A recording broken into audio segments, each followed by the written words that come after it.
boldly to go forth," returned Dick.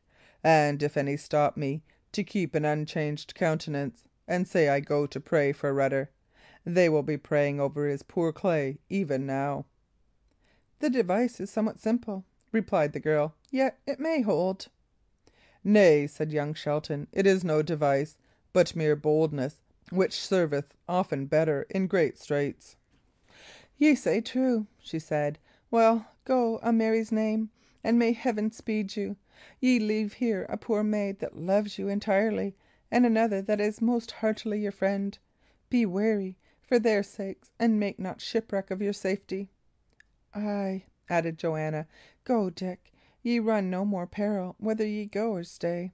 Go, ye take my heart with you. The saints defend you." Dick passed the first sentry with so assured a countenance that the fellow merely fidgeted and stared. But at the second landing the man carried his spear across and bade him name his business.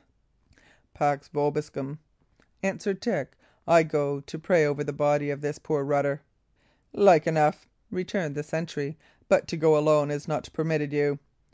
He leaned over the oaken balusters and whistled shrill. "One cometh," he cried, and then motioned Dick to pass.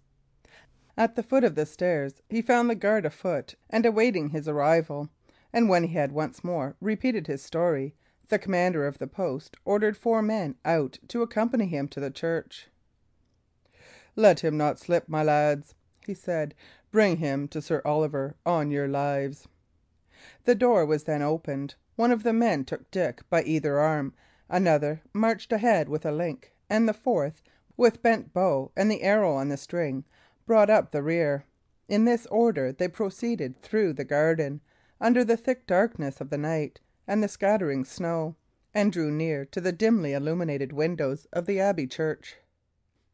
At the western portal a picket of archers stood, taking what shelter they could find in the hollow of the arched doorways, and all powdered with the snow; and it was not until Dick's conductors had exchanged a word with these that they were suffered to pass forth and enter the nave of the sacred edifice. The church was doubtfully lighted by the tapers upon the great altar, and by a lamp or two that swung from the arched roof before the private chapels of illustrious families. In the midst of the choir the dead spy lay, his limbs piously composed upon a bier. A hurried mutter of prayers sounded along the arches. Cowled figures knelt in the stalls of the choir, and on the steps of the high altar a priest in pontifical vestments celebrated mass. Upon this fresh entrance, one of the cowled figures arose, and, coming down the steps which elevated the level of the choir above that of the nave, demanded from the leader of the 4 men what business brought him to the church. Out of respect for the service and the dead, they spoke in guarded tones; but the echoes of that huge empty building caught up their words, and hollowly repeated and repeated them along the aisles. "A monk," returned Sir Oliver, for he it was, when he had heard the report of the archer. "My brother, I looked not for your coming," he added, turning to young Shelton. "In all civility, who are ye, and at whose instance do ye join your supplication to ours?" Dick, keeping his cowl about his face, signed to Oliver to move a pace or two aside from the archers; and so soon as the priest had done so, "I cannot hope to deceive you, sir," he said. "My life is in your hands." Sir Oliver violently started, his stout cheeks grew pale, and for a space he was silent. "Richard," he said, "what brings you here, I know not, but I much misdoubt it to be evil. Nevertheless, for the kindness that was, I would not willingly deliver you to harm. Ye shall sit all night beside me in the stalls; ye shall sit there till my Lord of Shoreby be married, and the party gone safe home. And if all goeth well, and ye have planned no evil, in the end ye shall go whither ye will. But if your purpose be bloody, it shall return upon your head. Amen." And the priest devoutly crossed himself, and turned and louted to the altar.